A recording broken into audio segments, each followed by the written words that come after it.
Hello everyone, it's me JP from UniqueTutorials. Today in this video I'll show you how to find all enabled or disabled options of local group policy editor in Windows PC. So without further more delay, let's begin. So firstly, on your computer keyboard, just press Win plus R to open the run program, and in the run program just type this command gpedit.msc and you can click on OK or hit enter on your computer keyboard.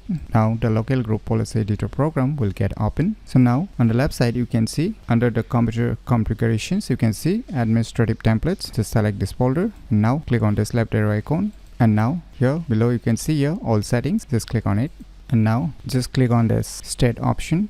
Now it will show you all the enable or disable options. So if you want to set it to not configured, then just double click on the respective options and click on not configured, click on apply, click on OK. So you can do the same thing with the other options. So now you can see here is the configurations. So below to it you can see again administrative templates folder. Just select it and click on this left arrow icon again, and at the bottom you will see here all settings folder option. Just click on it. Now once again on the right side just click on this state option. Now it will show all the various options which are disabled or enabled. Now in order to set the respective options as not configured, just double click on the respective options and you can just set it to not configured. Click on apply, click on OK. So you can do the same thing with the rest if you want to set it to not configured. So finally we have set all the enabled or disabled options to not configured. So by using this method you can easily find all enabled or disabled options of local group policy editor in Windows PC very easily. So if you never known about these cool tricks, then you should definitely give it a try. So if you find this video tutorial useful, please click on the thumbs like button, and if you're new to our channel, click on the subscribe button, and lastly, thanks for watching.